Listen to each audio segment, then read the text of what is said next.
headline at this hour. Governor Hochul is preparing to send state guard members to help out correctional facilities across New York State. This follows all in response to ongoing and expanding unsanctioned strikes by some employees over working conditions. Down in Livingston County, dozens of corrections officers and supporters gathered outside of Groveland Correctional Facility for this cause. Isabel Garcia was there and filed this report.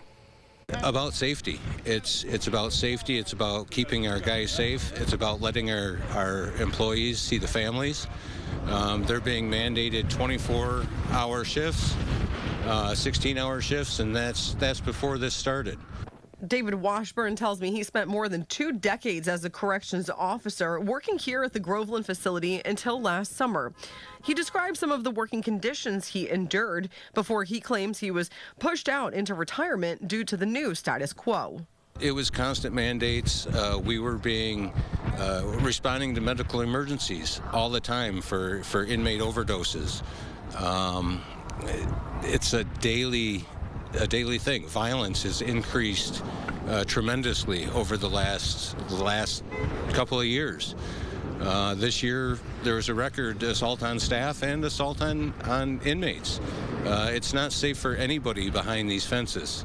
The strike, not sanctioned by the CO's own union, calls for the reversal of the HALT Act, which loosens solitary confinement. They also want incoming mail to be scanned and sent digitally to inmates, plus mandated body scans for visitors, and a $5,000 hiring bonus for new employees, and no overtime mandates over 16 hours of work. State law prohibits public workers such as teachers, firefighters, and corrections officers from going on strike because they provide critical services. Meantime, Trina Albright brought her 3 children to the strike Tuesday in support of her husband and their family. He works 60 to 90 hours every single week. We don't know if he's going to walk out of the jail or if he's going to roll out on a hospital stretcher.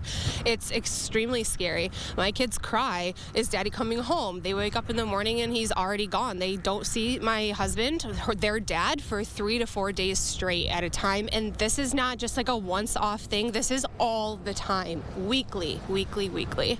Well, there's no necessarily definitive plan in terms of the next steps. I talked with some of these folks who told me they're planning to be here all night. They're taking rotating shifts, warming up in cars, of course, things of that nature. But they do have representatives here, and they're saying until the state can come to the table and make some promises about what changes are going to happen, we will, of course, continue to follow the story as it develops. For now, reporting for News 8, I'm Isabel Garcia.